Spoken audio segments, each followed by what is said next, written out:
So your track sounds good now, but it's not loud enough. That's exactly what we're here to fix. I'm here to show you the final 3 steps that will complete your master and make it professionally loud and ready.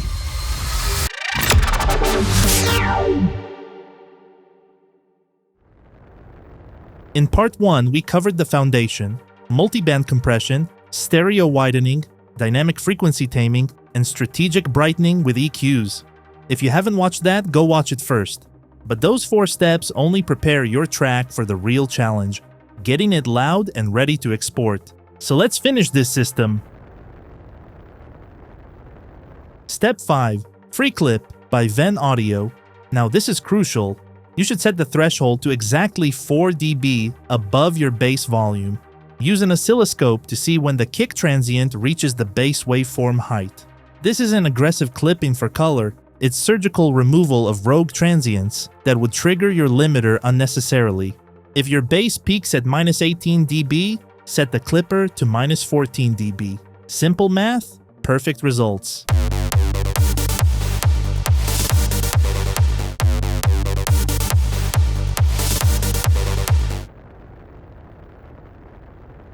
Step 6. Saturn 2 by FabFilter.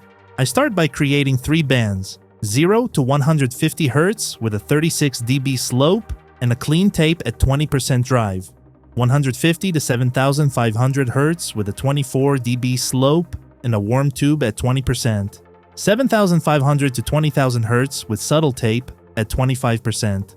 This adds controlled harmonic distortion to each frequency range independently.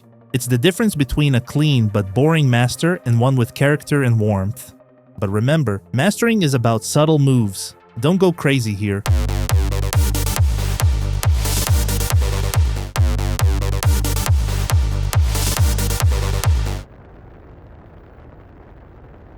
The final step, Ozone Maximizer. I'm using the modern mode with character set to fast, transient independence at 100%, and sustain at 0%. All that for a quick response to get accurate limiting. I also add 10% light soft clipping for extra control and punch. Now to set the threshold, here's the target, 7 to 10 dB of gain reduction.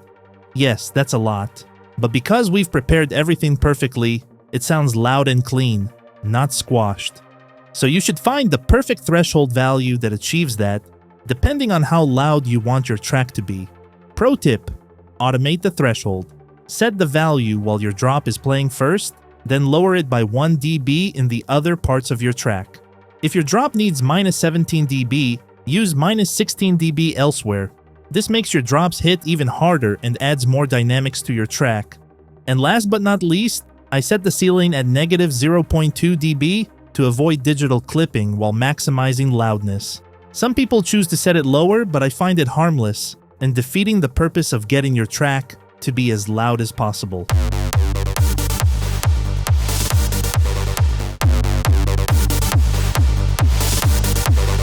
And here it is.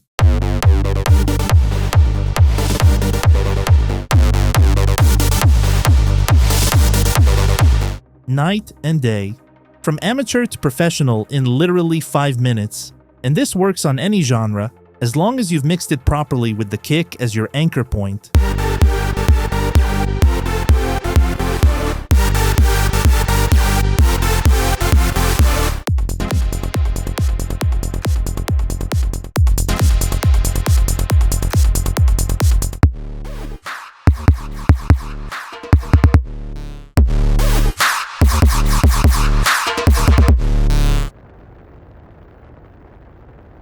This system works because it's not random. Every move has a scientific reason. Every setting is measured, not guessed. You can copy this exactly and get professional results immediately. While others are guessing, trying different stuff and hoping for the best, you'll know exactly what to do. No more, does this sound right? Just follow the system without being afraid to experiment a little.